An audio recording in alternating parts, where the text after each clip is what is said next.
December 22, 2020, a date, an event. History is being made in Cameroon as Cameroon's democracy is living its infancy with Republican institutions being put in place. And so today, the first sessions as of right of the regional councils will take place in the 10 regions of the country. According to the Electoral Code, it is at that session that the first ever regional executive bureaus will be designated. It is a special status for the Northwest region and the Southwest regions that are being put in place. CRTV is going to accompany you through these moments of history in Cameroon. We are here in the studio with René Daniel Mincha, who is an expert in decentralization. You're welcome, sir. Merci. Bonjour, Ben Bouffon. And how would you call this date in a word? C'est véritablement un jour de triomphe pour la démocratie en général et particulièrement la démocratie au niveau local avec l'opérationnalisation des tout premiers conseils et exécutifs régionaux. A triumph of Cameroon's democracy. We are also here with Manyani Ekome, who is Director of Communication and Public Relations in the Ministry of Decentralization and Rural Development. You're welcome, sir. Hello, thanks for having me. And also in a word, how do you describe this day in Cameroon? Yeah, once again, thanks for having me. It's a history-making event in Cameroon in the sense that we are going to witness the icing on the decentralization cake. That is the election of presidents of regional councils and presidents of regional executive councils across the 10 regions of Cameroon. I'm here with my colleague Karine Olivia Bitt. Karine, good afternoon. Bonjour Edwin, bonjour à tous. Merci d'être avec nous dans cette édition spéciale ce 22 décembre 2020. Vous l'avez dit Edwin, les conseillers régionaux élus se réunissent en session de plein droit pour la mise en place des bureaux des conseils régionaux dans chacune des 10 régions du pays. Les 900 premiers conseillers régionaux de l'histoire du Cameroun prennent donc ainsi officiellement fonction ce mardi qui correspond au deuxième mardi suivant la proclamation des résultats des élections du 6 décembre dernier selon l'article 280 du Code général des collectivités territoriales décentralisées. Une élection, on le rappelle, largement remportée par le RDPC, le Rassemblement démocratique du peuple camerounais, qui est sorti vainqueur dans 9 régions sur 10. Ce parti animera les conseils régionaux dans les 10 régions aux côtés de l'UNDP, du FSNC et de l'UDC. Monsieur Mintia, vous êtes notre invité. Vous avez parlé tout à l'heure de triomphe de la démocratie. C'est un événement, on peut dire aussi, qui vient parachever l'architecture institutionnelle du Cameroun, telle que prévue par la Constitution de 1996. Effectivement, c'est un jour de triomphe, c'est un jour spécial parce que nous allons assister là à la mise en place du dernier niveau institutionnel en ce qui concerne les organes de gouvernance dans notre pays. Donc jusque-là, la Constitution de 1996 avait prévu, outre l'État central, le niveau régional avec les conseils et les exécutifs régionaux et le niveau le plus bas constitué des communes qui, elles également, comporte des conseils et des exécutifs municipaux. Donc aujourd'hui, c'est pratiquement sur le plan institutionnel une mise en place qu'on pourrait qualifier d'achevée, mais qui annonce en réalité le véritable début de la décentralisation parce que celle-ci, au-delà des transferts de compétences et des ressources, elle implique l'exercice proprement dit de ces compétences-là par les conseils régionaux, par les conseils municipaux, ceci au prorata, n'est-ce pas, des réalités, des besoins propres à chaque région et à chaque commune. Et nous y reviendrons plus en détail dans cette édition. Cette édition, nous ferons avec vous le tour des 10 régions du Cameroun pour prendre la température. Je vous propose, pour commencer donc ce tour de région, de prendre la direction de l'hôtel de ville de Yaoundé où se trouvent nos reporters Augustin Guizana et Ebenezer Akanga. Yaoundé, la capitale de la région du centre où le RDPC siégera au conseil régional sans opposition. Bonjour, vous êtes en direct de l'hôtel de ville de Yaoundé. Quelle nouvelle, Augustin Guizana?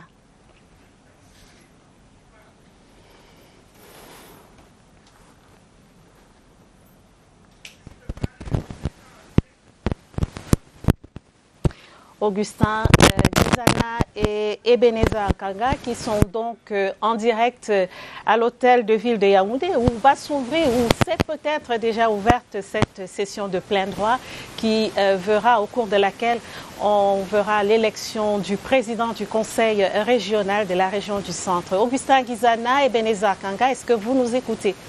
Bonjour. I think we shall be getting to our reporters, Ebenezer Kanga and Augustine Gisana, who are downtown Yaoundé, giving us updates on who will be the first regional president after the elections that were supposed to start earlier on. But they will be giving us updates. Let's come back to the studio here with you, Mayani Ekwame. You said this is also a triumph of democracy in Cameroon. And I'm asking you, what is going to be changing as from this particular moment? I mean, as far as elections are concerned, who is voting? Who can be candidates to be regional president? What's going to be happening? Yeah, thank you very much for that question once again. You see, the region, as it were, is first of all promoting socio-economic development. That's the first thing you need to know each time we talk about the region. It is aimed at promoting socio-economic development and delivering social progress. Now, who can be candidate? Any regional councillor can be candidate, okay? And if any regional councillor can be candidate, who are those to vote? We have municipal, the various regional councillors, you know, who are supposed to vote. But the election is what is very interesting about the election is that it is a bit different. What obtains in the regions with a special status is a bit different from what obtains in the regions without a special status, in the sense that in the regions with a special status, we are going to have a president who is going to be assisted by a vice president, and that vice president is going to be the president of the House of Chiefs. Okay? Whereas in the other regions, in the 8 other regions, which do not have a special status, you are not going to have a president of the House of Chiefs. So in the Northwest and Southwest, we are going to have a president who is a divisional representative. Okay? And then his vice is going to be a chief, which does not obtain in the other regions. So by and large, I think it's again a triumph for the democratic process in Cameroon, for our decentralization process, and it proves and shows beyond reasonable doubt to all Cameroonians that when the President of the Republic promises, he delivers. Power is being relinquished now, being sent with resources down to the hinterlands. Down to the local population. And what is important to note here is that the power is being devolved, the resources are being sent to the local population as well, and all this is going to be managed, you know, under the supervision of the representative of the state. We're going to be together for the next 90 minutes, Karine. Alors, je vais rappeler, Edwin, à nos chers téléspectateurs, que l'élection du président du Conseil régional et des membres du bureau est une disposition prévue par l'article 307 du Code général des collectivités territoriales décentralisées. L'élection du président a lieu au scrutin secret et à la majorité absolue des membres présents et votants. Aussitôt après son élection, le Conseil régional complète son bureau en élisant dans les mêmes conditions que le président, le vice-président. Le vice-président, les 2 questeurs et les 2 secrétaires sont élus au scrutin de liste majoritaire à un tour. Monsieur Mintia, est-ce que le profil est très important lorsqu'il va falloir qu'on élise le président du Conseil régional? Le profil est très important, que ce soit dans les régions à statut spécial, le nord-ouest et le sud-ouest, ou les autres régions à statut qu'on pourrait qualifier de général, parce que d'abord, la loi prévoit que ça devait être une personne autochtone de la région concernée. Le profil est donc très intéressant. Le profil est également intéressant, important, parce qu'il faut considérer le travail, les fonctions du président du conseil régional, que ce soit dans les régions spéciales ou alors dans les autres régions, parce qu'il s'agira de la personne qui devra concevoir, préparer les délibérations, les mettre en œuvre, élaborer et mettre en œuvre les politiques de développement économique, social, sanitaire, éducatif, sportif et culturel des régions. Donc il faudrait quand même que ce soit des gens qui ont une parfaite connaissance de la région, qui sont bien au fait des questions culturelles, qui sont bien au fait des problèmes de développement socio-économique dans ces régions, qui sont bien au fait des problèmes de participation citoyenne à l'action communale des régions, des personnes qui ont quand même un sens élevé de la démocratie et donc de ce modèle, de cette république de proximité que notre constitution décrit, à savoir les gens doivent être au plus près des populations pour les écouter, pour recueillir et mettre en œuvre dans le strict respect de la légalité de la loi un certain nombre de politiques publiques. Voilà pourquoi j'estime que c'est quand même le profil important. La loi a fait l'effort, n'est-ce pas, de l'encadrer. Il reste que c'est une personne qui doit avoir moins le CEP ou le CEPE et qui sache lire et écrire parce que cette personne-là devra s'entourer plus tard de toute une administration régionale qui devra être constituée des experts, des techniciens. C'est d'ailleurs l'objet de la National School of Local Administration qui est venue remplacer le CEFAM, qui a donc pour rôle de former ces administrateurs à la fois communaux et régionaux. Merci, Monsieur Mintia. On revient à vous tout à l'heure. Le temps de repartir à l'hôtel de ville de Yaoundé, où j'aperçois sur notre moniteur Augustin Guizana et Ebeneza Akanga. Bonjour, chers collègues. Les choses ont-elles déjà commencé à l'hôtel de ville?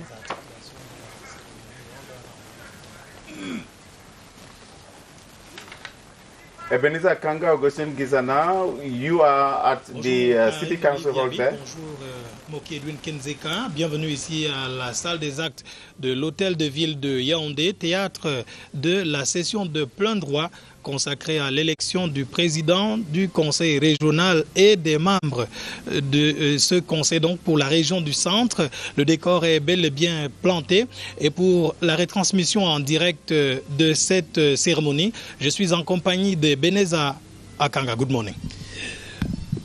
Good morning, Augustin Guizana. Good morning, Moki Edwin Kenzeka. Good morning, Karine Olivier Abit. You are welcome to the Ongola Samba Hall of the next building of the Yaoundé City Council, where the first session has right of the election for the election of the president and members of the Central Regional Council Bureau is going to open any moment from now. It has not yet started, but the delegates are already seated here in the hall, and we are expecting that deliberations are going to begin any moment as of now. But as I said, this session is devoted entirely to the election of the president of the Regional Council and the Bureau members. And the executive bureau is composed of a president, 2 vice presidents, 2 quaestors, and 2 secretaries. So those are the personalities, the posts which will be filled here today to enable the regional council effectively a takeoff. As I said, deliberations have not yet started. We are still waiting, and the session will be chaired by the dean of the regional council, Augustin Guizana. Eh bien, Ebeneza Akanga, il faut indiquer que pour cette première session, donc de plein droit et conformément au Code général des collectivités territoriales décentralisées, la toute première session va être ouverte par le représentant de l'État dans la région du centre, en l'occurrence le gouverneur Nasseri Paul Beya, qui est donc attendu. Et bien évidemment, vous le savez, c'est une session consacrée à l'élection des conseillers régionaux et à côté, autour de la table, bien évidemment, les responsables du ministère de la décentralisation et du développement local, pour ce qui est des présences ici, qu'on attend, et fondamentalement la session dans le fond sera présidée par le doyen d'âge et le Benjamin. En tout cas, c'est ce qui est attendu pour ce qui est des articulations, mais le décor est planté. Je peux lire sur le visage des uns et des autres, il faut préciser que sur les 90 conseillers régionaux de la région du centre, il y a 21 femmes et donc je peux lire sur le visage l'attente de ce moment crucial de la vie de la nation camerounaise, et la région du centre, et donc l'habillement du jour aussi. Des dames ont dû, pour les importer, des tenues traditionnelles, les autres des tenues de ville, tout comme les hommes, costumes, cravates. Et bien évidemment, les chefs traditionnels sont là. Il faut rappeler que pour ceux qui est de la région du centre, comme partout ailleurs à travers le pays, ils sont 20 et sont dans leur tenue également pour cette cérémonie. Donc c'est ce que nous voyons. Mais il faut préciser que le point culminant de cette session de plein droit, c'est bien l'élection du président du conseil régional pour le centre. Et donc, au cours de cette retransmission, on en parlera. Et bien évidemment, Ebenezer Akanga, ce président-là, il y a l'élection à quelques mécanismes, quelques règles qu'il faudra observer. You are really right, Augustin Gizana. That is the focus of this first session as of right that is going to open here any moment from now, and we can see that there are polling booths. There are polling booths that are, in fact, there is election material provided by LECAM for the voting to take place. So the delegates are still seated there, waiting anxiously for the start of this session. I did say that the dean, the eldest member of the regional council, will be seated there presiding over the deliberations, but which will be opened by the governor of the Central Region, Nasri Paul Biya, in the presence of the Inspector General in the Ministry of Decentralization and Local Development and the Central Regional Delegate of Decentralization and Local Development. Augustin Gizana was indicating a short while ago that when we were coming into this hall, we saw the traditional rulers beautifully dressed in their traditional regalia. Can I show you, Moki? Beautifully dressed. It was very interesting. I was very amazed to watch them there, and the traditional rulers, they want to come to the hall in a group, because as of now the representatives of divisions are seated, but the traditional rulers are not yet in. They want to come in as a group. So we are still waiting. We are still waiting to see the start of this first session as of right of the regional council for the Central Region, and I should say for the two English-speaking regions. We will not be talking about regional councils. We are talking about regional assemblies, Edwin Moki. We are talking about regional councils for the northwest and the southwest region. So there's a difference. We should be able to master that difference. Regional councils for the 8 French-speaking regions and regional assemblies for the 2 English-speaking regions, Augustin. Alors, on l'a signalé, Karine Olivier Abid, qui est Edwin Kenzeka, la région du centre, a 90 conseillers régionaux, comme les 9 autres régions du Cameroun, avec quelques visage bien connu de la scène politique nationale. Pour ce qui est des 70 délégués des départements, des noms connus de la scène politique, comme Gilbert Timiébouna, qui est l'ancien délégué du gouvernement auprès de la communauté urbaine de Yaoundé. D'ailleurs, il est assis quelque part un peu au fond de la salle, très très discret. Également visible ici dans cette salle, c'est lui qui a été gouverneur en son temps, Jules Marcelin Diaga. Il est aussi conseiller régional. Il y a d'autres noms connus du public, comme le professeur Vincent Touda Ebodé, entre autres. Donc c'est là, ce sont quelques noms qui nous viennent en tête pour cette cérémonie. Donc on attend de voir, et d'ailleurs le professeur Vincent Touda Ebodé qui passe juste devant nous, on n'a pas eu la chance de l'attraper peut-être au courant de cette retransmission. On devra avoir le sentiment qui anime les uns et les autres en attendant ce point culminant. Il faut préciser, Karine Olive, que dans la région du centre, le RDPC a donc raflé la mise en remportant les 70 sièges, et donc ce sera un conseil régional aux couleurs du RDPC, et le secrétaire général adjoint du comité central, Grégoire Ona, le disait sur notre antenne il y a quelques jours encore. Ce n'est pas un problème de parti politique, mais il s'agira pour ceux qui seront élus au sein du bureau régional de véritablement s'intéresser aux préoccupations des populations. Et donc c'est ce qu'on attend en tout cas de voir. La fumée blanche, il y a eu beaucoup de tractations, vous le savez, la région du centre avec ses 10 départements. On a vu des batailles électorales, notamment dans l'Union et Kélé. Et bien évidemment, et donc ça va se ressentir. Il va falloir que chaque département soit représenté au niveau de ce bureau régional. Nous allons revenir sur ces indiscrétions, Ebenezer Akanga, qu'on a eu quelques minutes avant. You are right there. There's been a lot of pre-session maneuvers, to agree on the candidates to be put forth for this election. You know, the Central Region is is very, very vast with 10 divisions, so there have to be equity in the distribution of posts in the Bureau of the Central Regional Council. So there have been a lot of pre-session maneuvers, and the CPDM sent a representative here. Of course, I should maybe remind you that all the 90 delegates who constitute the Central Regional Council come from the CPDM. It's one party, and there have been a lot of pre-session maneuvers to agree on the candidates to be put forth for the various posts. That is the post of president, 2 vice presidents, 2 quaestors, and 2 secretaries. Of course, there are also a number of 4 committees which also constitute the council, and the leaders of those committees also have to be elected during this session. So there's been a lot of pre-session maneuvers to agree, so that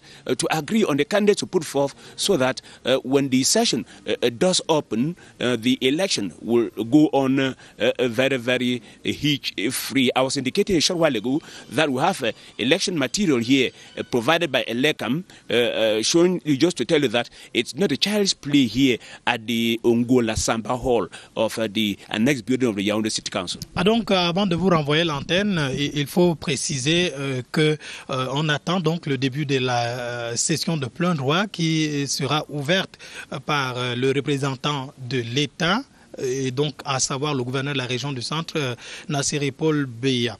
Mais la session elle-même sera conduite par le bureau d'âge donc du conseil régional pour le centre. À vous le plateau.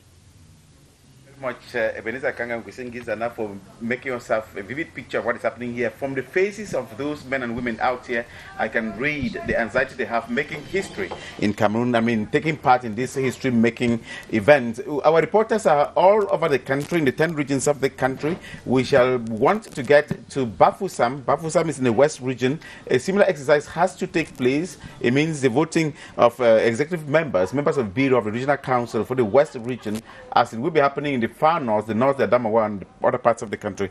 Our reporter in Bafoussam is Ngu Henry. Ngu Henry, just give us an update of what is happening out there in Bafoussam. Chief town of the West region. We are here at the City Council to play host to the election of the pioneer president and the Bureau of the West Regional Council.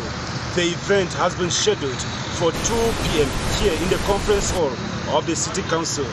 The West Chief Executive, Awa Fonko Augustine, who is to chair the event, is here to cut the T's and dot the I's for a hitch-free exercise. CRTV News, Munde Mama, Ngu Henry from the Bafoussam City Council. So what we can gather from what you just said is that the governor of the West region, our Fonka Augustine, will be there to see for himself how things are unfolding there. And Ngu Henry, we can see Ngu Henry in the mood of Christmas from his outfit. You know, he's preparing Christmas. Tout à fait, il est à l'air du temps. Monsieur Mintia, l'une des compétences de transférer, c'est aussi donc la valorisation de la culture nationale dans un contexte où les jeunes ont tendance à être déracinés. Quels sont les outils dont pourrait disposer la région pour amener justement les jeunes à parler leur langue nationale? L'un des outils ou alors l'une des normes d'action publique régionale attendues des conseils et des exécutifs régionaux, c'est justement la participation à la promotion, je voudrais dire la promotion des langues nationales. C'est un peu difficile lorsqu'on essaie de le capter par le niveau le plus bas, les communes, parce que c'est quand même près de 250, quelque chose comme ça. Mais au niveau régional, c'est un peu plus facile à capter, à promouvoir. Donc les conseils régionaux auront donc la mission de veiller à l'usage, à la pratique de nos langues nationales, de nos coutumes. C'est d'ailleurs cela qui justifie que les chefs traditionnels autochtones siègent dans les conseils régionaux, parce qu'ils sont quand même les garants de la tradition, et qui dit tradition, c'est qu'on met d'abord en avant la question des langues. Les langues véhiculent des valeurs, les langues véhiculent des coutumes, les langues véhiculent une certaine façon de faire un comportement. Donc il faut lire en la présence des chefs traditionnels dans ces conseils, et même dans les bureaux exécutifs, une volonté ferme du gouvernement de la République de mettre en avant nos us et coutumes comme étant les leviers, j'ai failli dire les bases pour un progrès social et économique, comme monsieur le directeur l'a si bien relevé.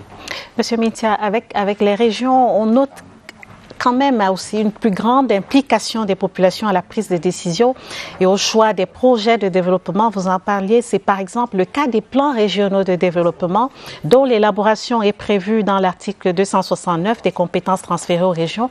Ces plans seront en phase, on imagine, avec les besoins des populations. Effectivement, ce qui convient de relever comme plus-value, la plus-value apportée par le Code général des collectivités territoriales du 24 décembre 2019, c'est que ce code consacre le principe de la participation citoyenne à l'action communale et régionale. C'est un principe désormais, avant sous le régime des lois de 2004 et d'autres lois, c'était plus ou moins facultatif, la participation citoyenne était un peu facultative. Aujourd'hui, le code l'établit comme un principe. Le code va même plus loin en posant le principe selon lequel si dans le processus de budgétisation au niveau régional et local, les populations, le représentant de l'État se rend compte que les populations n'ont pas été associées de tout au long de la chaîne, ce budget-là ne saurait être exécuté. Donc c'est parce qu'on peut s'en apercevoir.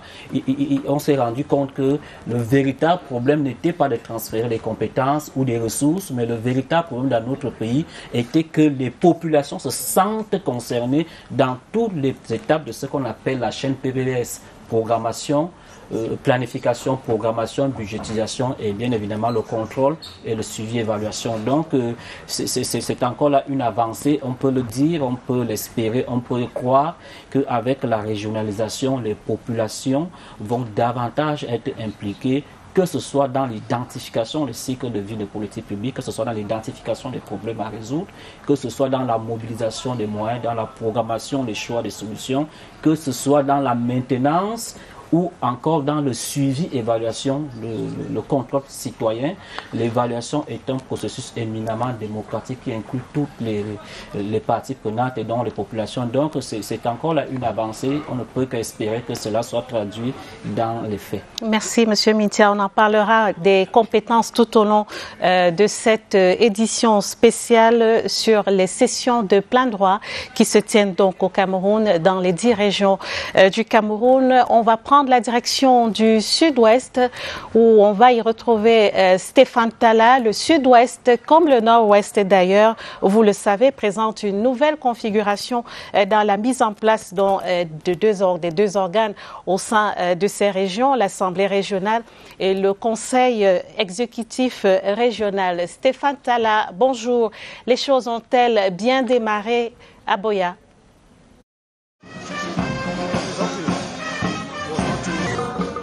Salut et bienvenue ici à l'esplanade de la commune d'arrondissement de Boya, où une page historique se prépare à être ouverte dans la région du sud-ouest qui va vivre l'élection du bureau de sa toute première assemblée régionale. Et il faut dire que de nombreux élus des autorités administratives sont ici pour prendre part à cette session de plein droit.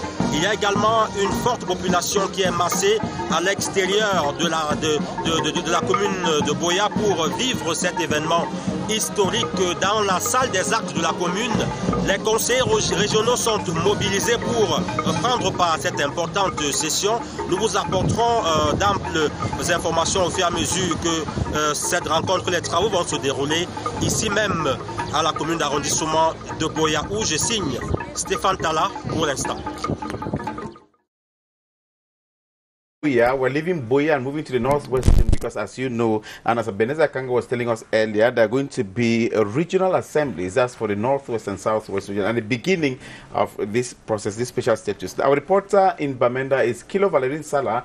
Kilo Valerie, have things started out there? Welcome to the conference hall of the Regional Delegation of Tourism, which has been transformed into the structure hosting the Regional Assembly for the Northwest.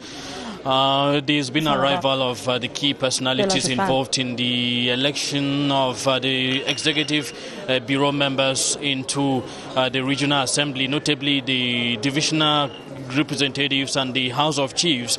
The key issues at stake here happen to be the decentralization process, more specifically the special status that was awarded to the Northwest and Southwest regions, with various councillors expected to vote the members of the Bureau who are expected to spearhead development in the Northwest region that has been suffering from 4 years of unrest. As you can observe, the various traditional rulers are already on seat, and others are arriving shortly, where you expect the voting to go on. First pioneer members of the Regional Assembly, first executive as well, to be elected in the hours ahead. Live from Bamenda for CRTV News, this is Kilo Valerie Salah reporting. Thanks very much, Kilo Valerie Salah. It is exactly 12:30 in Yaoundé, and time we go into our studio for the news. And it's Diane Gassa. Diane? Hello, Moki Edwin. Over to you for the news. And of course, we are the 22nd of December, a very important day for Cameroonians. We open our newscast this day with fresh information from the Ministry of Labour and Social Security, where experts and stakeholders in labour matters have been meeting in Yaoundé to identify priority actions in the fight against child labour, forced labour and modern slavery in the country. At the opening of the workshop, the Minister of Labour and Social Security, Grégoire Owona, said the government of Cameroon will put all in place to intensify the fight against all vices that do not conform with international norms in the labour sector. This workshop is holding after a similar gathering last November in Yaoundé to render the labour sector void of negative operations. And we will be giving you the details in our subsequent editions. And we go over to something that's also making news in the country today. The National Commission on Human Rights and Freedoms is meeting in its 28th ordinary session in Yaoundé, as you can see in the images there. As part of their agenda is the follow-up of resolutions and recommendations of the last session and the adoption of the draft resolution on granting severance pay to staff members. Last year, the Commission tabled to Parliament a bill that restructured the Commission in terms of permanent staff and also on its role in the prevention of torture in our country, Cameroon. In today's session, the Commission progresses will be evaluated, as well as the presentation of the 2021 Plan of Action and Budget. And we talk about end-of-year festivities in this newscast. Just 72 hours to Christmas, and one of the main preoccupations of most children is to know whether Santa Claus will grant them any gift this year. As the Feast of Nativity draws near, choices are dominantly on toy cars, planes and bikes. Our reporter Romeo Kenny went downtown Yaoundé to find out exactly what the kids are expecting from Father Christmas this year. Firm in his request, Isaac and mate are unconditionally waiting for gifts from a certain Father Christmas. I want Father Christmas to bring me a car. Santa Claus is an imaginary human being, but kids believe he lives on and is always there for them during Christmas season. Enough reason to differ gifts this year per preference. I want Father Christmas to bless me with gift. Father Christmas, I want the car. The choices are many, yet the solo wish is that on the morning of December 25, that is Christmas Day, the gifts are made available for a pleasant celebration. Thank you so much, Romeo Kenny. And the little ones know that if they were very well behaved this year, probably Father Christmas will surprise them with a beautiful gift. And we still talk about some good news concerning the end-of-year festivities. Good news for inhabitants of the nation's capital city, Yaoundé, and its environs, who now have the opportunity of buying produce, and the livestock at affordable prices at the center Center Regional Agro-Pastoral Show that has kicked off this day at the National Museum here in Yaoundé. Let's now try to get fresh information from the field with our reporter, Gilbert Ongene. Hello, Gilbert. Tell us, what are some of the produce that the farmers are exposing there today? Studio, welcome to the Esplanade of the National Museum, where the Center Regional Agro-Pastoral Show for 2020 is holding a show that started yesterday, Monday, the 21st of December 2020, and is going to wrap up on the 23rd of this month. And we have about 165 exhibitors from the Ministry of Agriculture and Rural Development who are here with their goods from their farms to, of course, exhibit and sell directly to the consumer. And we have also others from the Ministry of Livestock, Fisheries and Animal Industries. We have notably fish farmers and poultry farmers who have come with, of course, a fish of various varieties that is produced in Cameroon for local consumption. We also have honey and pigs and what have you. And so those who are preparing for the end of year feast here in the town of Yaoundé and beyond can come and get this produce here at a reduced cost. The cost of the plantation, the cost of the farm. Signing out from the National Museum in Yaoundé, I'm Gilbert Ongene. Over to you, studio. Thank you, Gilbert, and that's in fact good news for the housewives here in Yaoundé.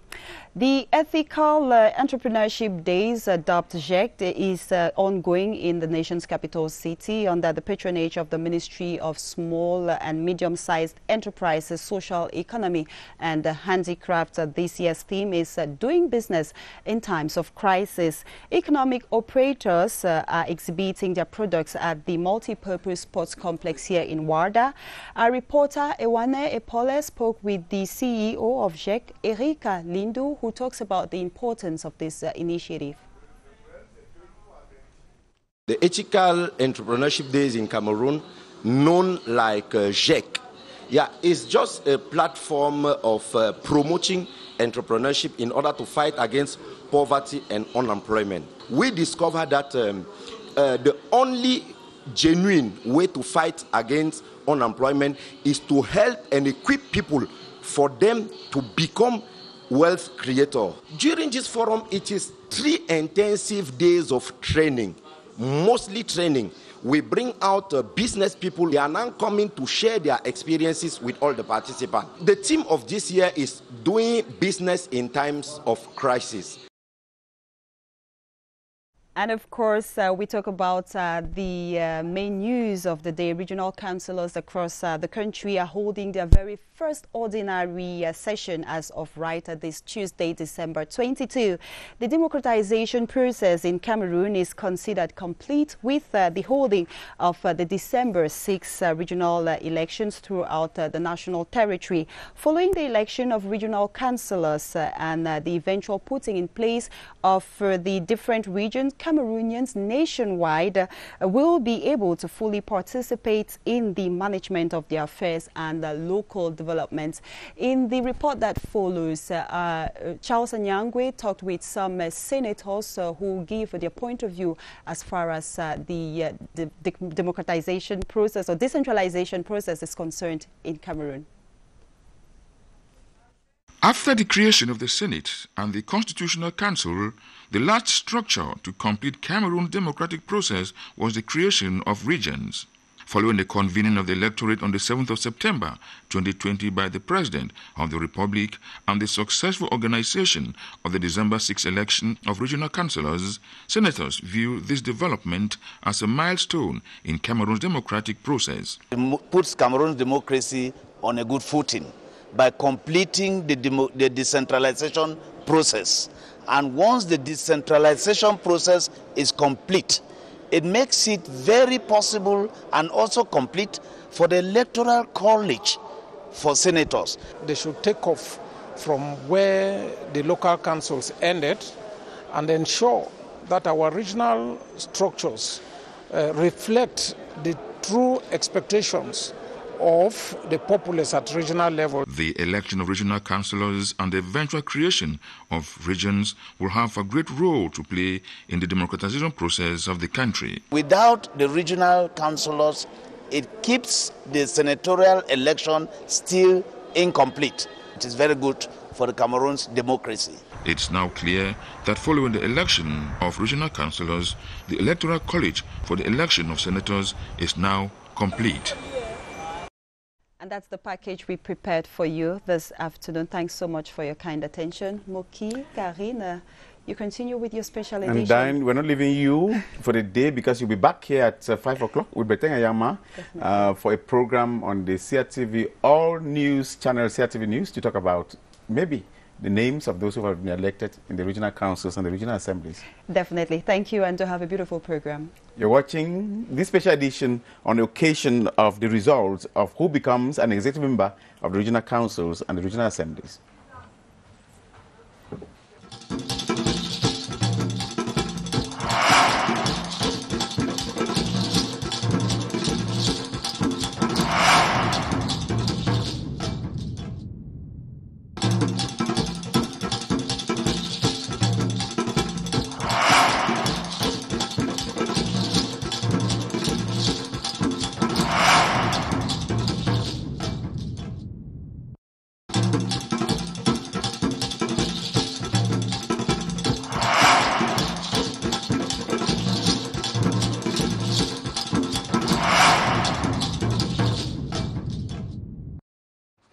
Retournons dans ce plateau, dans ce studio, pour parler donc de ces sessions de plein droit qui se tiennent à travers les 10 régions du Cameroun. Avant de nous séparer tout à l'heure, nous étions sur le cas du nord-ouest et du sud-ouest, des cas particuliers puisque ces régions, contrairement aux 8 autres, seront administrées librement par les organes élus, l'Assemblée régionale et le Conseil exécutif régional.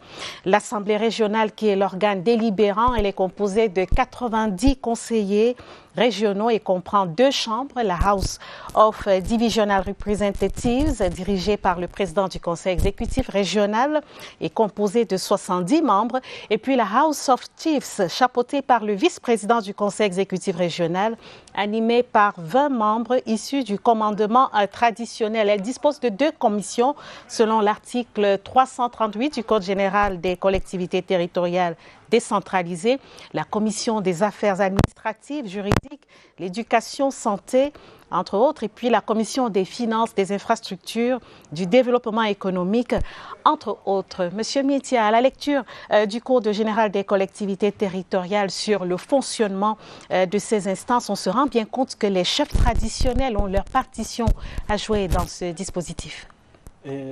Effectivement, les chefs traditionnels dans les régions du nord-ouest et du sud-ouest à travers la House of Chiefs ont un rôle particulier à jouer qui est distinct de celui des chefs traditionnels dans les 8 autres régions. C'est simplement parce que le législateur a voulu reprendre l'histoire culturelle et politique dans ces régions. Vous savez que durant la période, on va l'appeler comme ça, coloniale, même au début des indépendances, il y avait toujours ces chefs traditionnels à travers ce qu'on appelait l'indirect rule, qui permettait donc au gouvernant ou à l'administrateur britannique d'administrer le territoire qui était sous son contrôle à travers les chefs traditionnels. On peut dire que la House of Chiefs permet justement aux populations de se réconcilier avec l'histoire. Effectivement, avec leur histoire, l'histoire particulière, politique et juridique dans ces 2 parties du territoire. Donc, à travers les chefs traditionnels, les populations vont forcément se reconnaître, se retrouver.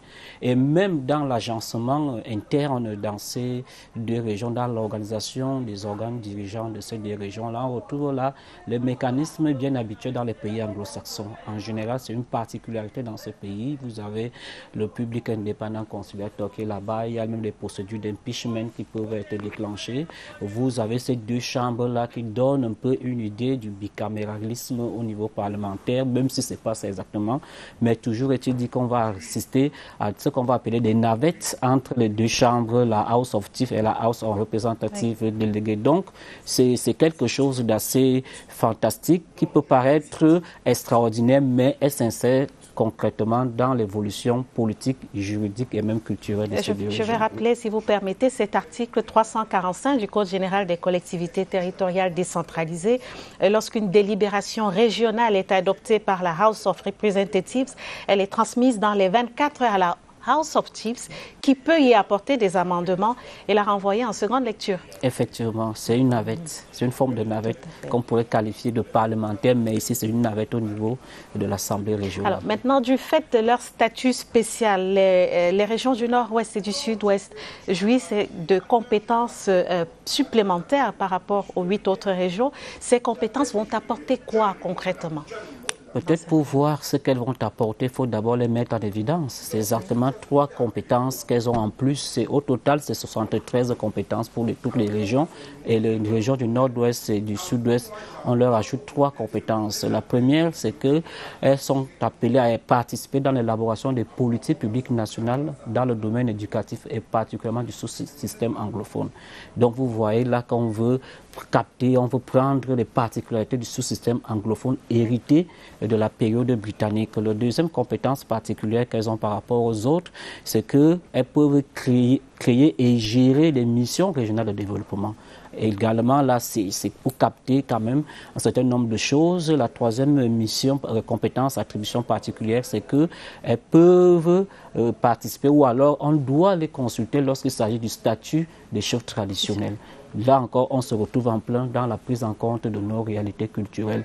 Et enfin, le Code général poursuit en disant qu'elles peuvent être impliquées dans la gestion de services publics régionaux et même être consultées dans l'élaboration des politiques nationales en matière de justice dans le sous-système du Common Law.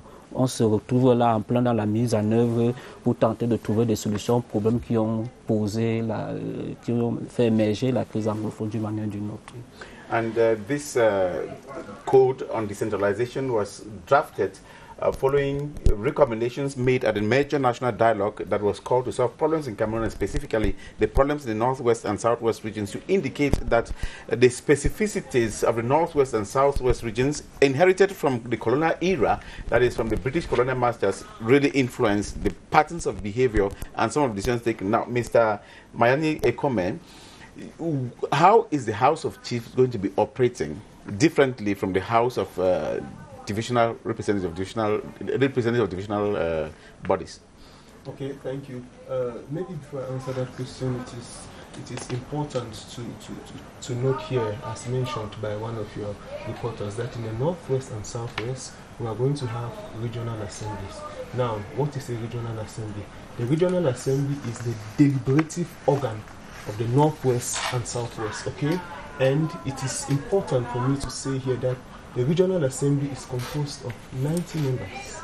Of those 90 members, 70 are divisional representatives, and then 20 are traditional rulers, okay? Now, every regional assembly in the Northwest and Southwest has 2 houses. Of course, I just mentioned the House of Divisional Representatives made up of 70 members and the House of Chiefs made up of 20 members. Now, your question is to find out how what is going to be the role of the House of Chiefs. Different from the one that is in the 8 regions. Yes, you should first of all understand that in the 8 other regions we don't have a House of Chiefs. So if we have a House of Chiefs in the Northwest and Southwest, their role is definitely, rooted first of all in the history and culture of the Northwest and Southwest region. As mentioned by Mr. Mintia a few minutes ago, these regions, in the past had a House of Chiefs, not houses of chiefs. They had a House of Chiefs, Northwest and Southwest, which through the process of indirect role, was used to bring administration closer to the people at the local level. So in the House of Chiefs, we are going to have matters such as chieftaincy issues, for instance, because the General Code on regional and local authorities makes it abundantly clear that the Northwest and Southwest, regional assemblies in the Northwest and Southwest can entertain issues related to chieftaincy. chieftaincy issues. Now we can by extension also have every other issue, you know, related to the promotion of the cultural heritage of these regions. And it is important to note that both houses are going to function in a kind of collaboration. You have documents, you have text, you have proposals being examined by the House of Divisional Representatives, later on being examined by the House of Chiefs. You have circumstances wherein both houses will come together to meet in plenary, you know, for bills to be adopted and all of that. So by and large, I think the putting in place of a House of Chiefs, the creation of a House of Chiefs in the Northwest and Southwest is actually aimed at addressing one fundamental problem, which has been the cultural specificities and identity. Now, let us look at the way the regional assemblies will be operating. They say they have specific roles to play in the judicial system, as far as legal systems are concerned, with country and education. What is so peculiar? Is it still, does it have to do with also what we inherited from the colonial masters at the time? Now, very important question. It is critical and capital to note here that the issue of, when we talk about education, okay, regional assemblies in the Northwest and Southwest may be consulted on issues of education as far as the Anglo-Saxon subsystem is concerned. So they will definitely have an opinion to give on that. But you should understand that the national education policy cannot be altered because of concerns coming. Regions. Yes, so they will definitely give their opinions, and then at the national level, because the overall objective is to ensure that all Cameroonians get the same training. It is not to ensure that this region trains students in X or Y manner, and then this other region does in a different manner. We shall be coming back. But 1 minute, please. Yeah, okay. 1 minute, please. Then, as far as the judiciary is concerned, it is important to note that justice is a competence that has not yet been transferred to the local population. It has not yet been transferred at the local level. So it would be kind of premature to start saying that this is what is going to happen as far as justice is concerned in the Northwest and Southwest. The question of justice has not yet been devolved to the local population. But at least it responds to the grievances raised by teachers and lawyers in 2016 that ended up with the crisis in the Northwest and Southwest region, and the government is trying to solve it. Absolutely. Yes. Edwin, il y a également une spécificité qu'on ne doit pas omettre. Il y a le Public Independent Conciliator qui est nommé donc par décret présidentiel sur proposition concertée du représentant de l'État et du président du Conseil exécutif régional pour un mandat de 6 ans non renouvelable. Monsieur Minty, au regard donc de toutes ces prérogatives dévolues aux régions du Nord-Ouest et du Sud-Ouest, pensez-vous qu'elles peuvent contribuer à davantage apaiser les tensions dans ces deux régions du pays?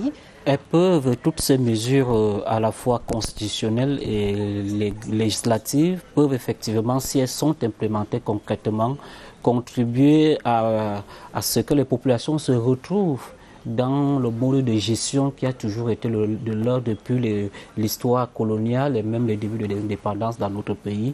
Et ça ne peut que contribuer. Et là, effectivement, les tensions devraient pouvoir s'estomper si pour autant qu'elles étaient légitimes. Parce que derrière ça aussi, il ne faudrait pas qu'on soit dupe. Il peut aussi s'agir des actions des gens qui veulent simplement aussi nuire depuis l'extérieur. Mais normalement, nous avons là la mise en œuvre, la concrétisation des résolutions du grand dialogue. Et donc, si on les met en œuvre, il est certain que les tensions pourraient véritablement s'estomper. Tout sera maintenant dans la concrétisation des compétences. Il faudrait qu'effectivement les nouveaux organes régionaux puissent exercer effectivement les compétences qui leur sont dévolues par la loi. Well, I think, Karine Olivia Bit, we are visiting the 10 regions of the country to find out just what is happening.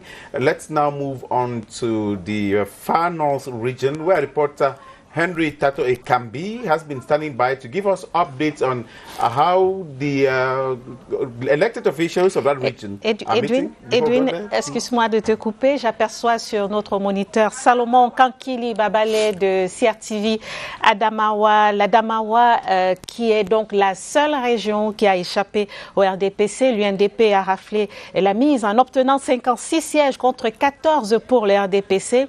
Notre correspondant Salomon Kankili Babale est donc en ligne avec nous. Bonjour Salomon. Yaoundé, bienvenue à ce parc touristique de la ville de Yaoundé. Et précisément derrière moi, à cette salle du bois de marteau qui sert de cadre à cette session de plein droit, la toute première de l'histoire de la décentralisation au Cameroun, eh bien, ce jour va être élu le bureau exécutif de ce conseil régional pour le compte de la région de l'Adamawa. Au moment où vous me passez l'antenne, les choses sont en train de se dérouler derrière moi, dans cette salle. Un événement présidé par le gouverneur de la région de l'Adamawa. Eh bien, le premier point, ce sera la mise en place du bureau d'âge constitué comme la loi le dit, comme le code électoral et même le code des collectivités territoriales décentralisées l'exige. La mise en place du bureau d'âge constitué du plus vieux et du plus jeune conseiller régional. Les choses sont en train de se mettre en place. Suivra également l'élection d'un premier vice-président et puis d'un autre vice-président, de 2 questeurs, de 2 secrétaires et de 4 commissions qui vont être mises en place plus tard. Voilà l'ambiance ici à Gaoundéré à l'occasion de cette session de plein droit. En direct, je suis Salomon Kankili, Félix Ngavunsia pour le 12h. Acquise à l'opposition, est-ce qu'il n'y a pas lieu de craindre un conflit justement entre l'autorité administrative proche du pouvoir et le conseil régional?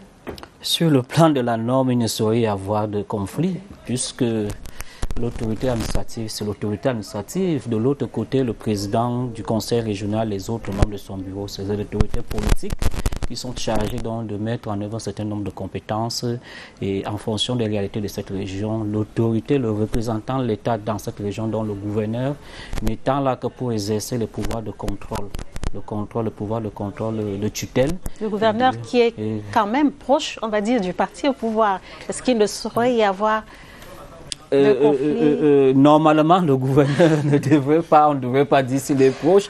Bon, même s'il était proche du parti au pouvoir, les choses ne devraient pas déboucher sur des conflits politiques entre les deux personnalités parce que le gouverneur sait très bien qu'au début de chaque année, il devra présenter un rapport du fonctionnement des services régionaux devant le conseil régional. Il sait qu'il doit approuver le budget avant qu'il soit exécuté, c'est qu'il doit approuver le plan régional de développement de cette région. Il sait qu'il doit également examiner la légalité de tous les actes et documents qui sont faits, que ce soit a priori ou a posteriori, selon que le code général des collectivités l'est prévu. Donc, il sait également qu'il doit accompagner le conseil régional, les assister. Donc, je ne vois pas pourquoi est-ce qu'il faudrait. Et puis, c'est aussi la démocratie. La démocratie, c'est également le multipartisme. Il faudrait bien que, même si le gouverneur est proche du parti au pouvoir, qu'il comprenne que le conseil régional, c'est quand même aussi la majorité présidentielle. Je crois qu'il y a un accord de partenariat entre l'UNDP et le RDPC. Donc, non, ne jetons pas un dévolu sur le gouverneur. Je crois que normalement, il ne devrait pas avoir de conflit politique, peu importe les affinités politiques des uns des autres. Now you're watching this special edition on the first sessions as of right of the regional councils that is taking place in Cameroon. It's going on live on CRTV and on CRTV News. Before we went to Damawa, we had our reporter Henry Tato Ekambi standing on the line to Marwa. Henry Tato Ekambi, what is happening out there now? Has the election started? Good morning, Yaoundé, and welcome to the Marwa City Council Hall, where the session to vote the president of the regional council is about to begin here with the arrival of 58 CBD municipal councillors here at this council hall. And we're concerting behind the scenes, behind closed doors, with a representative of the CBDM Central Committee, Emmanuel Ganjosi. And so the session is going to begin in a few minutes, like we have said, and the traditional rulers have been here for more than 2 hours. And all authorities are here, municipal councillors from other, just curious onlookers or people who are just here to see how the election room is going to unfold here at the Mara City Council Hall. So the CPDM has 58 divisional delegates voted on December 6th. The NUDP has 12, while the 20 traditional rulers, making a total of 90 regional councillors. They just to get one president and other members of the bureau of the regional council. For CLTV News at the Mara City Council Hall, Henry Tatowi.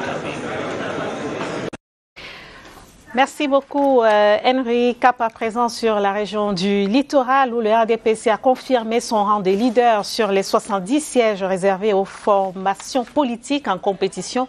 Le parti au pouvoir rafle la mise à 100%. Donc, on va retrouver là-bas Léon Bertrand Tanefo pour plus d'informations sur cette session de plein droit qui devrait avoir commencé à Douala. Bonjour. À la salle des fêtes d'Aqua, nous sommes dans le premier arrondissement de la ville de Douala. C'est dans cette somptueuse salle que va donc avoir lieu la session de plein droit consacrée à l'élection du président et des membres du bureau du conseil régional du littoral à la faveur des élections bien évidemment régionales du 6 décembre 2020. Pour l'heure, les préparatifs vont bon train, tout est quasiment OK. On n'attend plus que le début de cette cérémonie. Le matériel électoral est bien disposé.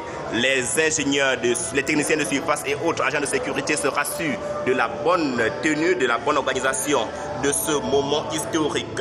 Les informations que nous avons pu recueillir il y a quelques instants, les délégués départementaux du RDPC étaient en concertation il y a quelques instants au cercle municipal de Bonanjo, question de mieux peaufiner leur stratégie avant la tenue de cette session. Pour l'heure, c'est la phase des arrivées et nous reviendrons bien évidemment vers vous le moment opportun pour les différents updates pour vous mettre à jour de l'actualité telle qu'elle se déroule ici au cercle municipal, aussi à la salle des fêtes d'Aqua.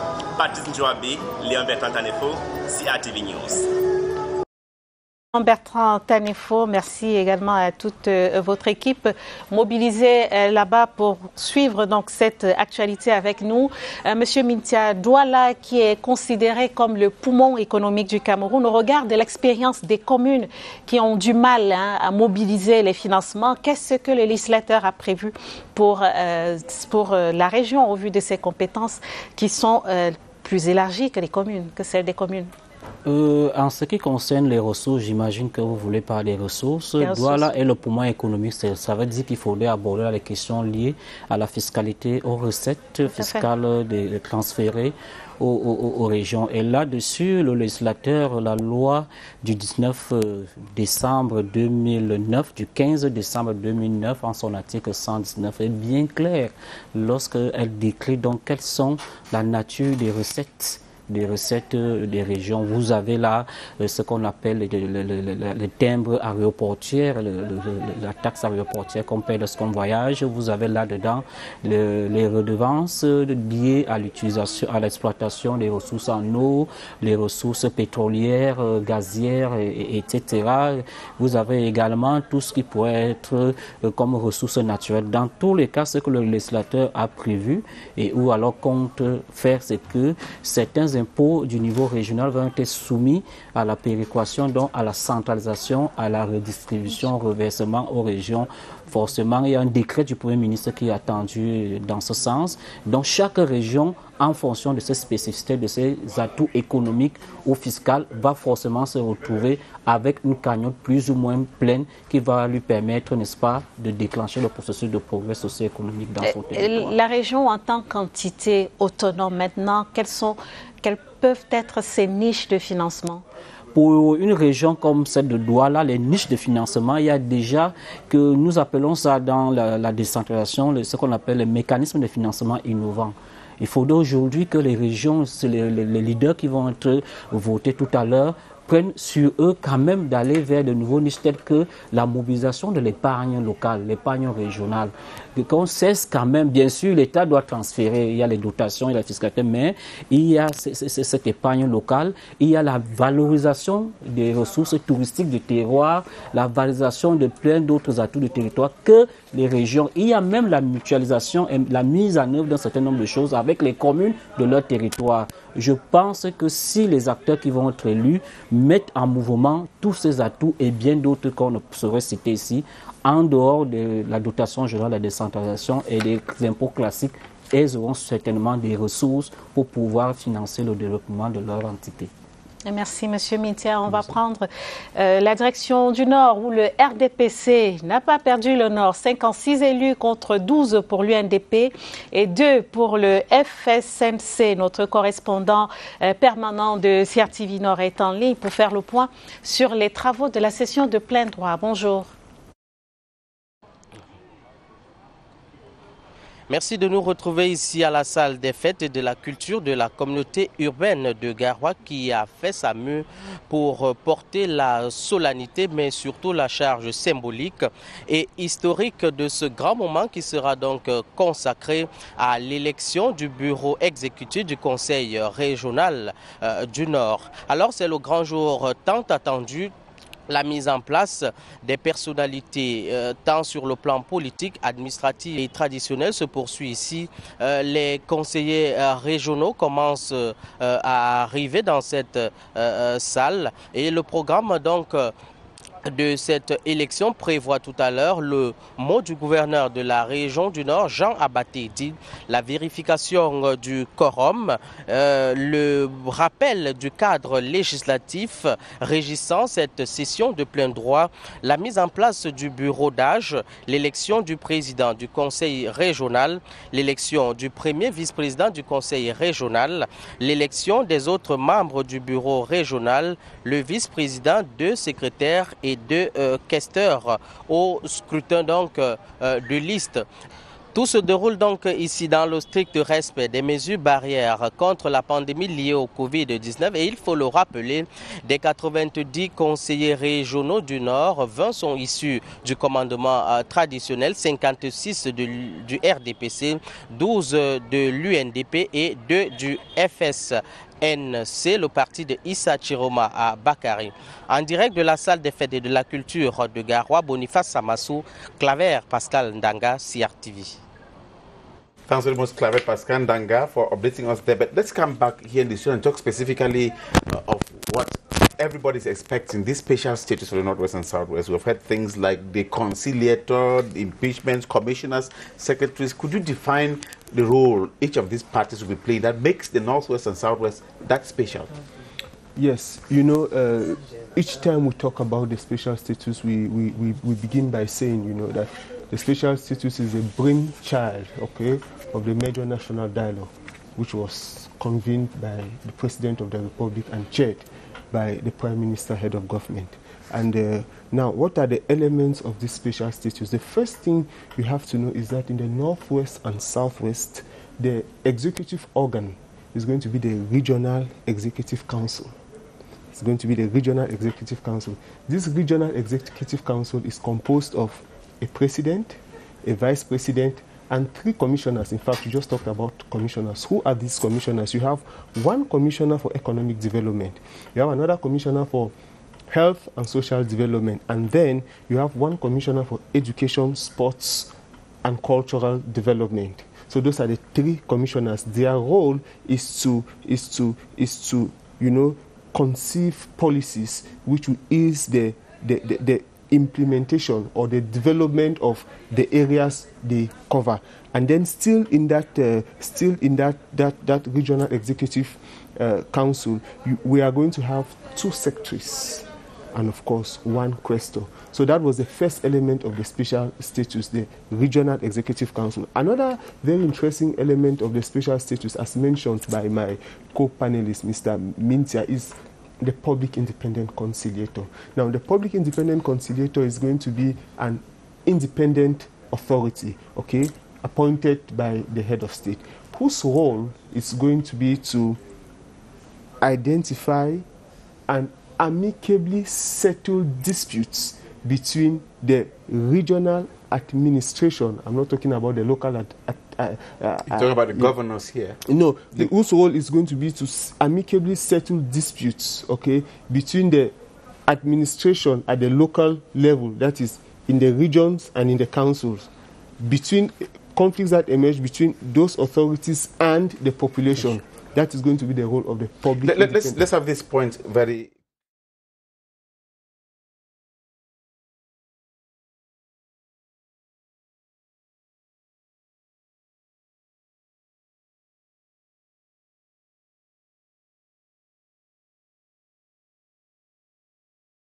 President, yes, and the governor. That conflict is going to be handled by somebody we call the administrative judge.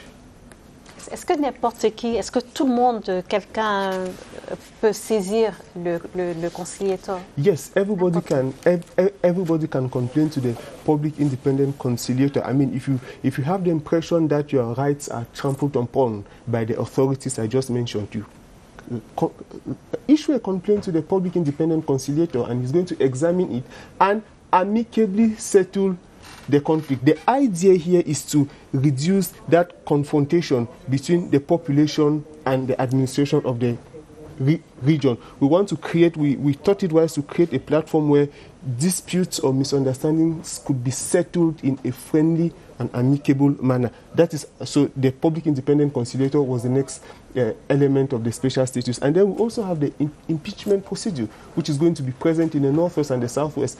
If the regional councillors, for instance, realize that Mr. X or Y holding a particular position, in the region is not meeting their needs and aspirations, they have the right to initiate an impeachment procedure to get him off.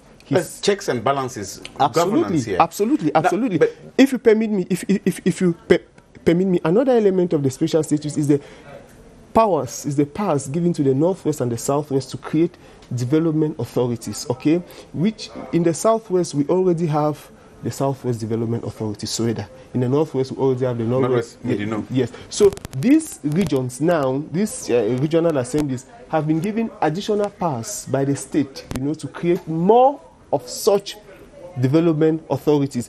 The idea here is to actually kickstart development in these two regions, which had been complaining that they are underdeveloped. Remember some of the causes of the conflicts we presently live today. And then finally, we've talked about it.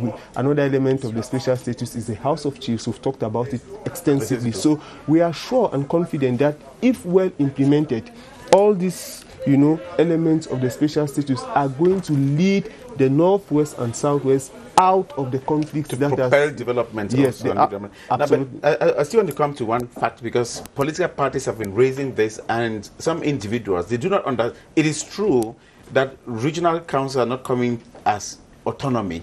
That's why the governors are there. But what if the governor is still imposing at the regional councils the way that SDOs were doing to councils before? How would that potential dispute be handled? It is important to note that the organization and functioning of regional councils is governed by what we call the General Code of Regional and Local Authorities.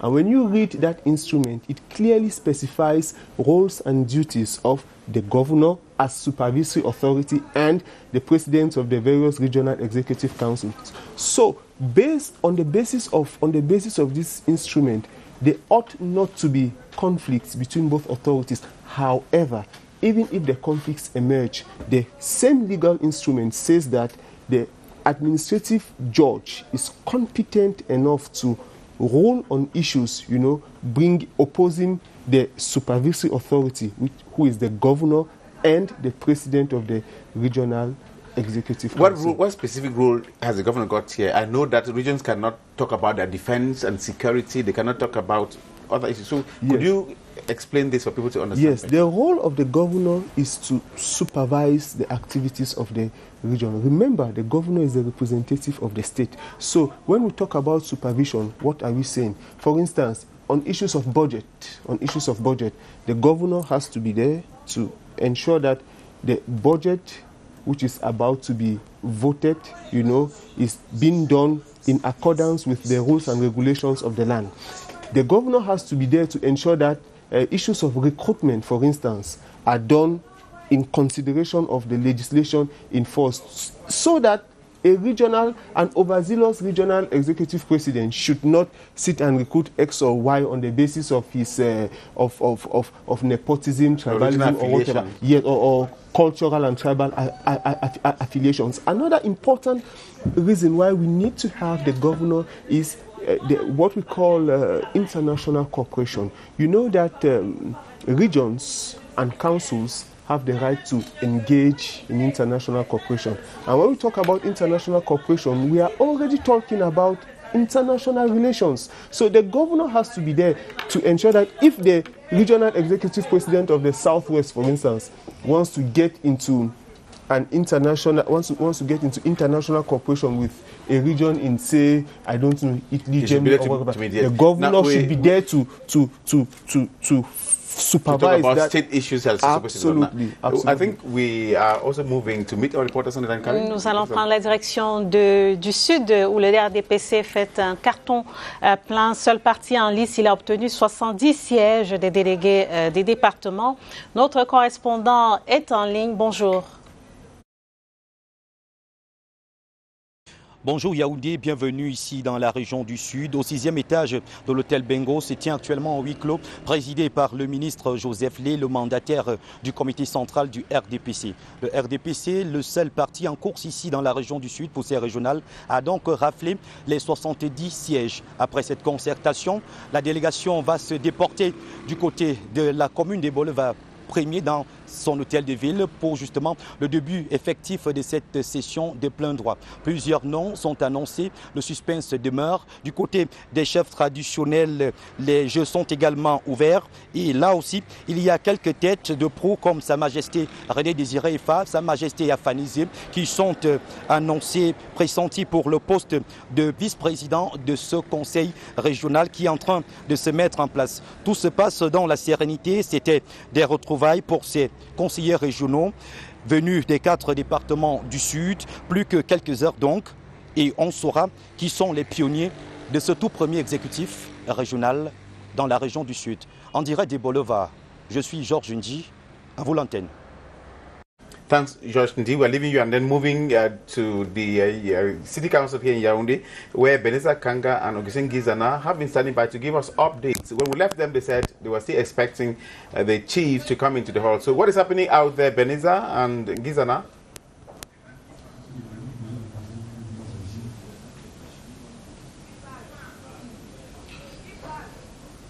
Karine Olive Yabit, Moki Edwin Kenzeka, bienvenue ici dans la salle Angola de l'hôtel de ville de Yaoundé, où la vérification du quorum est à peine terminée. On note 89 présents, 1 absent et une procuration.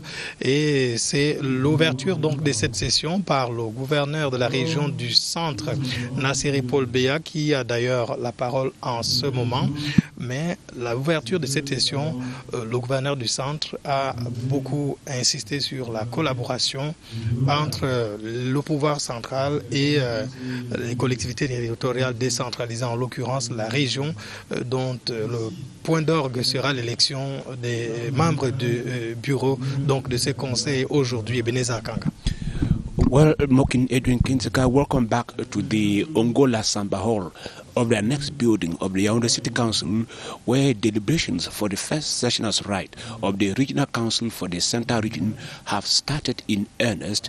The deliberations were officially opened by the governor of the Central Region, Nasseri Paul Béa. It was followed by the verification of the quorum.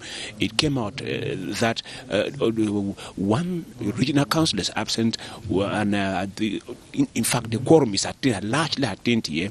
Right now is the governor of the Central Region, Nasseri Paul Béa, who still has the floor, and during his opening speech, he insisted that there should be collaboration between the regional authorities and the central authorities. In any case, he told them that they have the challenge to give form and content to decentralization as the head of state, as the head of state so desires. So the session deliberation has opened in earnest here after the verification of the quorum. We're going to get the eldest member of the assembly as well as the youngest. We're going to continue presiding over the deliberations of this session, Augustin. Alors, il faut préciser, vous l'avez signalé, le bureau d'âge qui va donc être mis en place. Je rappelle que le doyen d'âge ici est une dame. Il s'agit de la conseillère régionale Régine Ongolo Nzana de la Lekié. Elle est âgée de 76 ans. Le Benjamin, c'est bien donc Zibi Cyril Paulin, conseiller régional à Yaoundé 5. Il est âgé de 27 ans. Et c'est donc ce bureau. Vous voyez en image ici, Madame Régine Ongolo Nzana, qui est donc de la Lekié et conseillère régionale.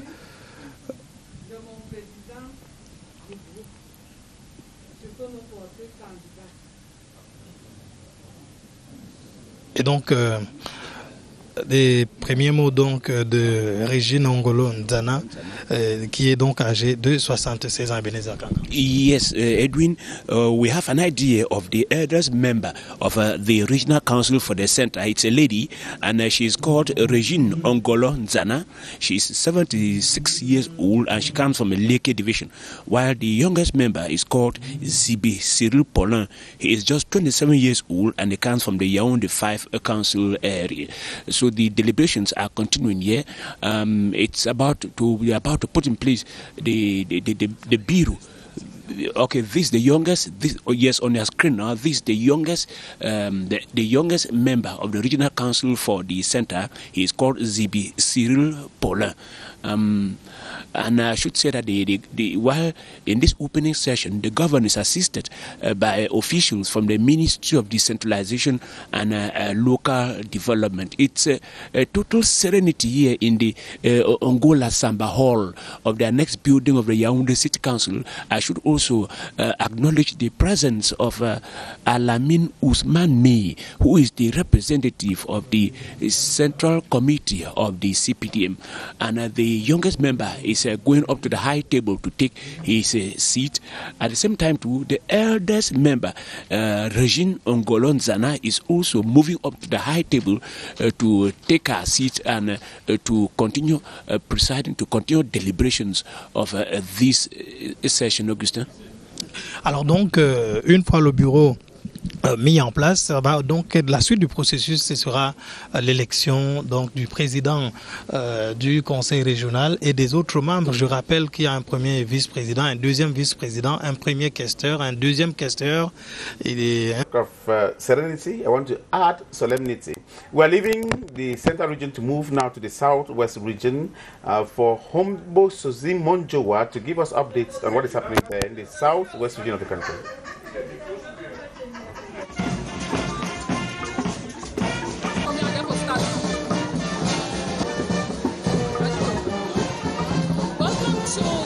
Council premises where the first sessions of right of the Regional Assembly is taking place.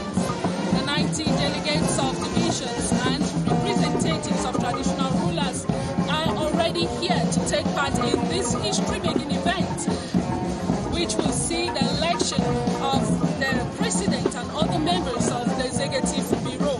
The courtyard of the Boya Council is full to capacity. We have administrative officials, we have internal and external elite of the region, traditional rulers, religious authorities, and officials of the CPDM party in the region, considering the fact that it is the lone party that is in the regional assembly in the southwest. All is set for the elections to take place. For now, no name has filtered so far to who will emerge, as to who will emerge presidents of the House or the Vice. The population thus has its fingers crossed. We will be giving you updates as the session unfolds. I am Humble Susie Monchoa reporting live from Boya. Et nous repartons sans transition du côté du nord-ouest, la région du nord-ouest. Nous partons y retrouver Laurent Chisoubé. Laurent Chisoubé, est-ce qu'il y a du nouveau de votre côté? Merci de nous rejoindre ici à l'intérieur de la salle qui va abriter d'un moment à l'autre seulement la session plénière de l'élection des membres du bureau exécutif de l'Assemblée régionale. Comme vous pouvez le constater, le décor est d'ores et déjà planté ici. Les 20 chefs traditionnels, les 20 représentants du commandement traditionnel ont déjà pris place, ainsi que les 70 délégués de département à l'heure et à l'attente, n'est-ce pas, des membres du bureau d'âge qui vont donc prendre place pour pouvoir démarrer quoi justement ce moment historique attendu, l'élection du bureau exécutif. Comme vous pouvez le constater derrière moi, nous avons 5 couleurs différentes, 5 lots de bulletins de vote aux couleurs différentes. Comme vous pouvez le voir, le bleu, la couleur rose, la couleur verte, la couleur jaune et la couleur blanche. Le moment est attendu, l'événement sera supervisé par le gouverneur de la région du Nord-Ouest, Adolphe Lélé l'Afrique. C'est un moment historique, c'est le début de la mise en branle du statut spécial souhaité par le président de la République, tant voulu par les fils et filles de la région du Nord-Ouest.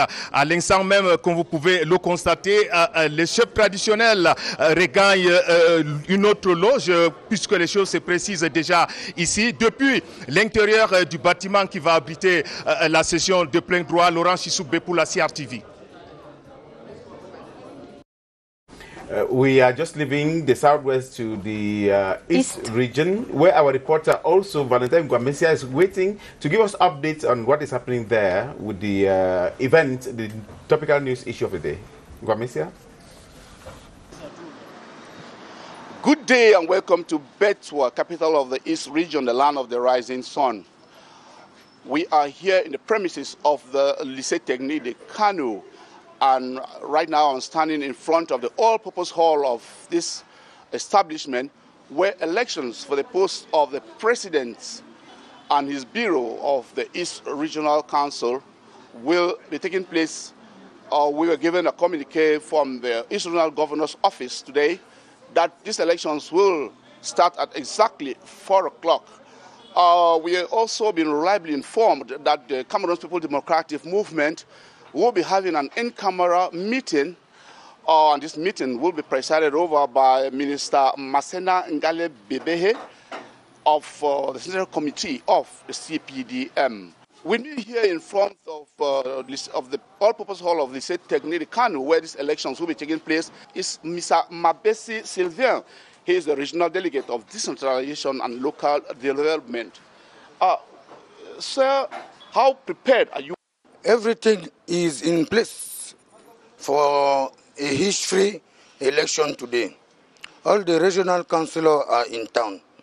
So according to the governor delegate communicate, at exactly 4 o'clock the procedure will kick off. There you can see not much is happening here, but later in the evening we'll be bringing you more as we get to know who will be the president of the East Regional Council and his bureau. Thanks for the time, Kwamesia and Karine. Oui, Monsieur Mintia, la suite donc de Valentine Guamesia. On sait que la région de l'Est dispose d'un sous-sol riche.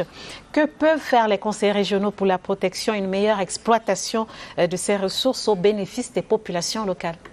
Ce que le conseil régional de cette région-là, permettez-moi le pléonasme, la répétition, c'est qu'il peut par exemple mettre en place un établissement public. Les lois de 2017 sur le statut général des établissements et des entreprises publiques prévoient que les collectivités dont les régions peuvent créer et gérer des établissements publics à caractère économique, industriel, éducatif, etc. Donc, le conseil régional de l'Est peut très bien créer un établissement public à caractère économique ou industriel pour, n'est-ce pas, exploiter et gérer. Et travailler aux côtés de la Sonamine. Aux côtés de Sonamine, effectivement. Le conseil régional de l'Est peut également exploiter dans le cadre de la gestion des ressources naturelles de cette région-là. Il y a des compétences, c'est vrai.